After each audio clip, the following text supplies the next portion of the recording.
Jeg hedder Mikkel. Jeg er klassepædagog i 2B og arbejder her i SFO'en og klubben på Interskolen. Det har jeg gjort i 7 år nu. Den typiske dag det er, at vi henter dem ned i klassen og lige får en kort snak med børnene og med lærerne, hvis der er. Altså hvordan skoledagen har været. Og så fortæller vi lidt om, hvad det der skal ske i løbet af dagen.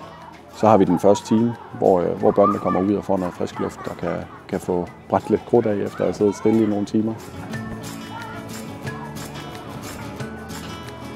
Så vi er en SFO, som rigtig godt kan lide at lave nogle kreative ting. Altså vi har nogle pædagoger, som er rigtig, rigtig dygtige til det.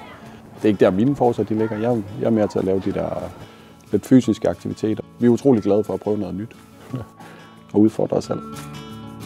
Så har vi en gang i ugen, hvor der bliver tilbudt en eller anden form for snack eller et eller andet måltid og en aktivitet, som vi så kører på tværs af 2 årgange.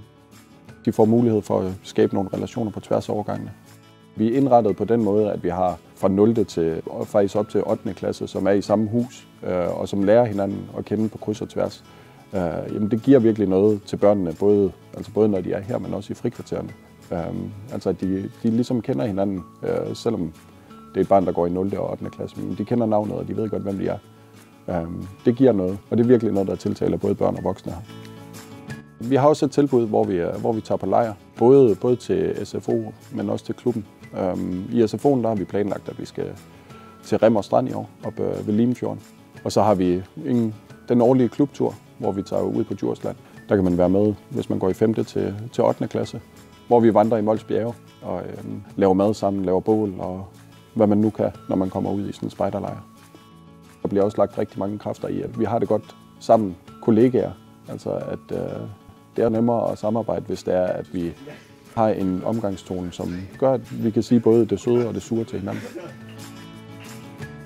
Noget, der er helt særligt her for stedet, det er, at vi har vores lokaler adskilt fra skolen af. Vi har vores helt eget hus, hvor vi har SFO og klub samlet i et.